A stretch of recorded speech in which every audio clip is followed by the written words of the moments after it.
Hey everyone, my name is Carly and today I am doing the Reader's Problems book tag. This was originally created by About to Read. I was not tagged by anyone. I just saw someone else do it and I really like the question, so let's get started. I'll leave a link to the original video in the description box below if you are interested in this. Question 1. You have 20,000 books on your TBR. How in the world do you decide what to read next? I scroll through and find something that sounds interesting to me.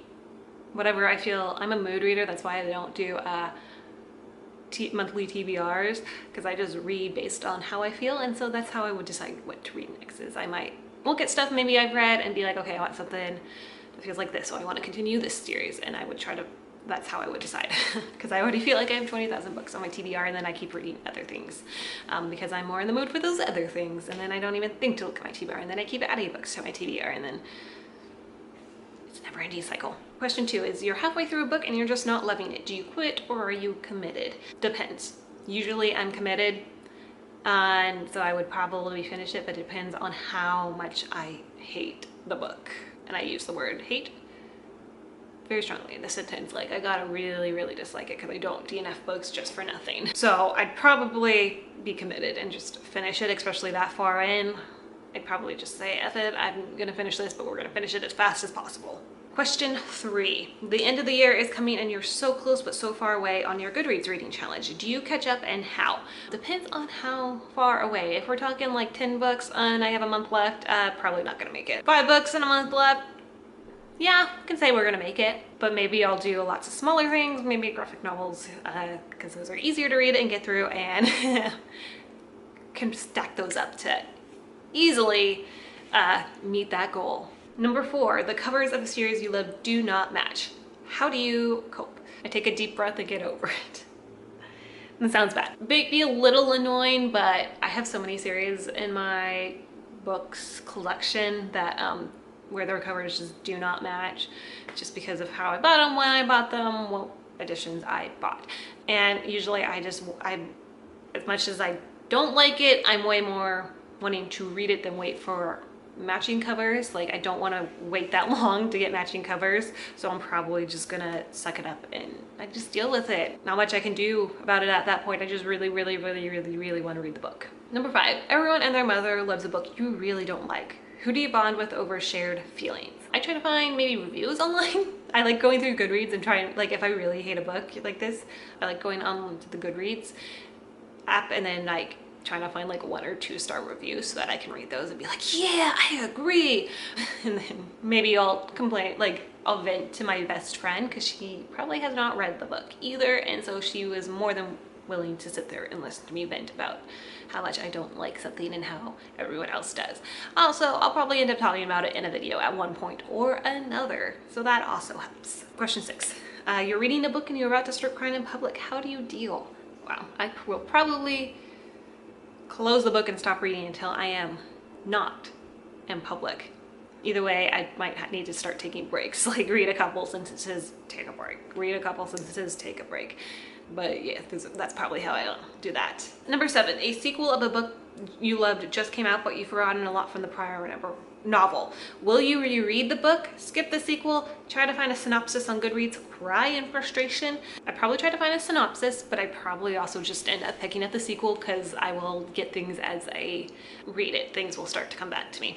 Number 8, you do not want anyone borrowing your books. Do you politely tell people nope when they ask?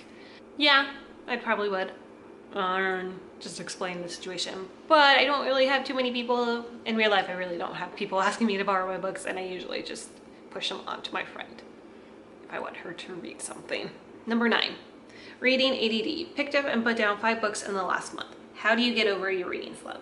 I try not to force myself to read. That's honestly how I can do that, is maybe give myself a week where I don't force myself to read, and then eventually I go to a point where I do want to start reading again, and then I start kind of getting myself back in the habit of reading, and there'll usually be something that I am in the mood to read. Or if there's something like a certain feeling I'm wanting to like get with a book, I might just go out and find whatever book I think will help break me out of that reading slump, and I will read it. Doesn't matter if I picked up and put down 5 books, I will go out and I will find like that one book that I just like think will be the best plan for me. Number 10, there are so many new books coming out that you're dying to read. How many do you actually buy? 0. No, honestly, the answer to that is probably 0. It depends. It depends on whether or not I'm familiar with the author, familiar with the story, that sort of thing. But usually I feel like a lot of new releases that I am usually might be looking forward to, I may not be familiar with the author, I may not be familiar with the writing style or the story or whatever. And in that case, I don't really want to waste my money, and I don't really have the space to buy so many books. So maybe I'll wait for it to come to my library. Maybe I'll just wait for people to start talking about it to see whether or not it's still something I want to read. But yeah, I usually don't buy books as they come out.